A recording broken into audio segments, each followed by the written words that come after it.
En fait, dans ma vie, j'ai commencé dans le milieu bancaire, après j'ai travaillé dans la En formation. Suisse. En Suisse, voilà, voilà. Je cherchais de la sécurité, donc je suis allé vraiment où il y avait de l'argent au départ. C'était vraiment Mhm. ça, mon premier métier. Et là, depuis 4 ans, il y a beaucoup de choses qui changent en moi. Et j'ai passé de la formation. Là, j'accompagne une entreprise, enfin le département d'instruction publique, au changement. Et je suis thérapeute. En fait, voilà, j'ai remarqué que je pouvais utiliser mon hypersensibilité pour développer beaucoup de choses. Et je m'amuse, en fait. Voilà, justement, ce changement, il vient de cette hypersensibilité, car vous-même, vous avez été hypersensible. Alors, qu'est-ce que l'hypersensibilité? Ça, c'est la grande question. Donc pour moi, un hypersensible, déjà, chaque hypersensible est différent. Donc je n'aime pas mettre une étiquette vraiment sur l'hypersensibilité. Mais pour moi, une personne hypersensible, c'est une personne qui reçoit beaucoup d'informations, d'émotions, beaucoup de messages. Et je vois vraiment l'hypersensibilité comme une force. Certes, ça peut être difficile, parce qu'on reçoit beaucoup d'émotions, beaucoup de sensations, beaucoup de bruit. Mais d'un autre côté, il y a ces informations qu'on peut les utiliser. Donc justement, quand on est hypersensible, on a un accès à beaucoup de choses. Alors, vous vous en êtes soigné un petit peu, entre guillemets. Entre guillemets, ouais, parce que je vois pas ça comme une maladie du tout. Non, Voilà, tout à fait, tout à fait. Merci pour les guillemets. Et ça a transformé votre vie, cette sensation de prendre conscience de cette hypersensibilité. Exactement, ouais. C'était en 2020, quand j'ai pris conscience que j'étais une personne hypersensible. C'était waouh, je me suis dit, waouh, mais en fait, je suis pas le seul. Et j'ai commencé à comprendre pourquoi je me sentais stressé, moi qui travaille dans un open space. Pourquoi j'étais tout le temps stressé par ces sons, par ces gens qui me parlaient, ces interruptions de travail, etc. Et pourquoi j'étais pas vraiment bien, il y avait vraiment ce trop-plein à l'intérieur. Et cette prise de conscience m'a permis justement à modifier ma vie. Et voilà, trouver un équilibre bien à moi. Et aujourd'hui, donc, vous mettez votre savoir au service des autres. Bien sûr. Alors, ça commençait par déjà pour moi, pour Voilà. me faire du bien. Et après, voilà, je suis un transmetteur. J'ai toujours formé les personnes, j'ai toujours transmis. Je travaillais dans la formation avant.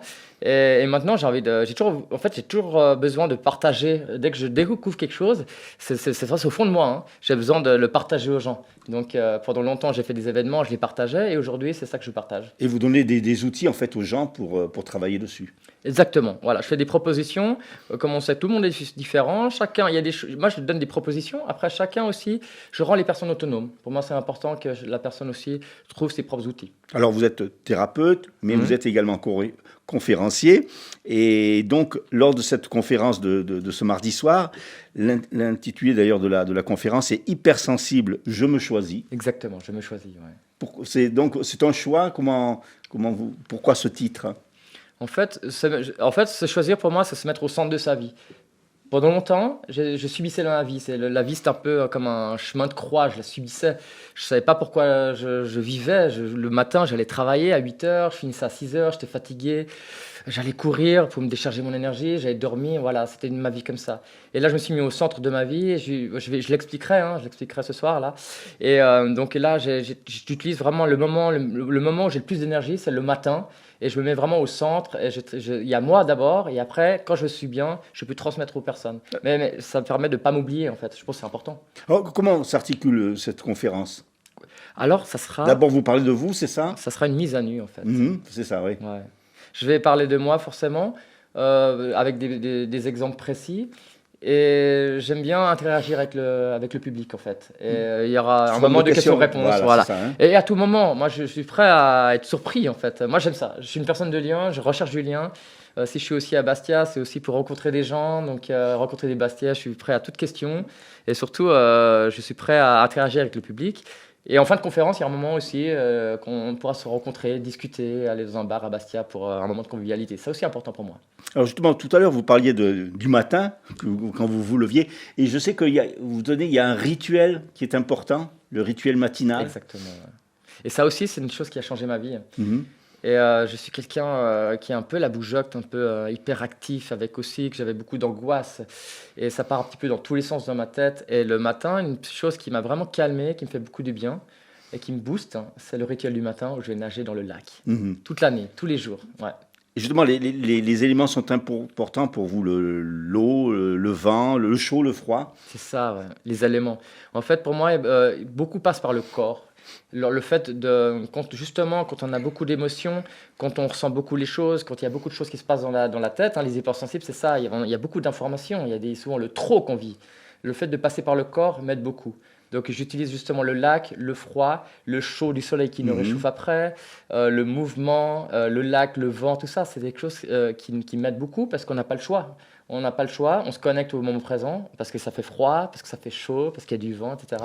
Et également, la nature nous soigne. Je suis convaincu, vraiment convaincu, parce que je le vis, que voilà, la nature nous soigne et nous aide si on y met une attention. Il y a une notion aussi importante que vous indiquez, c'est le oser dire non. Ah ouais, c'est exactement ça. Ouais. Mhm. Ouais. Il faut savoir dire non, il faut se faire violence en fait, c'est ça? Faut avoir du courage. Oser dire non, c'est aussi dire oui, oui à autre chose. Oui à une nouvelle rencontre. Si on dit non à un endroit qu'on n'a pas envie d'aller, à une personne parce qu'on n'a pas envie d'être avec cette personne ce moment-là, hein, Mhm. eh ben, c'est dire qu'on dit oui à une nouvelle opportunité. Et on dit oui à une nouvelle personne. On dit oui à soi. En fait, oser dire non à quelqu'un, c'est un oui à soi. Et c'est aussi s'aimer un peu plus parce qu'on se dit oui, on se respecte un peu plus et on s'aime un peu plus. Et c'est très important pour moi. Ça posait une discipline. La discipline, c'est aussi quelque chose qui est important. C'est vrai que c'est un mot que moi, en tout cas, je n'aimais pas. Ça me faisait penser à l'armée, la discipline, etc. Mhm. Mais je l'ai vraiment mis dans mon quotidien. Et c'est grâce à cette discipline aussi qui m'aide, ce rituel, ces habitudes que je me crée le matin. Et ça me permet aussi de faire de grandes choses. Et ça, c'est plutôt bénéfique. Vous avez déjà des retours de ces conférences, des gens que vous voyez? Bien sûr, ouais. Positifs, bien sûr. Des Bah retours oui, bah oui, positifs. non, bien Mhm. sûr. Ouais, les gens, quand ils me voient, ce qu'ils adorent, ils adorent le côté justement authentique, justement cette mise à nu devant les gens. C'est vraiment, je dévoile tout en fait. Je dévoile tout pendant 1 heure et demie, avec les questions-réponses. Et c'est tout ce qu'on me dit. Et puis les anecdotes, c'est un moment vraiment interactif. Et les personnes, vraiment, ils passent un bon moment. C'est vraiment le but. J'ai envie que ça soit animé, que les gens passent un bon moment. Et il y a des personnes, vraiment, c'est des révélations, hein. Il y a des gens qui me regardent. Et je sais qu'il y a des personnes qui ont eu de l'émotion pendant la conférence. Et moi, je les vois. Les gens, ils me regardent comme ça avec un air et je parle de leur vie. Et là, il y a des choses qui remontent et il y a des choses qui se soignent comme ça aussi. Alors, il y a cette conférence donc ce mardi soir à la salle polyvalente de l'Opine. D'ailleurs, si vous voulez des renseignements, vous allez sur le site Le Temps des Lucioles sur Facebook. Vous saurez comment participer à cette conférence. Il y a déjà d'autres projets après Bastien? Oui, j'ai 2 autres conférences, une dans le Jura et une à Lyon. Donc c'est vraiment quelque chose qui me tient à cœur, là, c'est le côté de réaliser ces conférences, transmettre, voir des gens, faire du lien.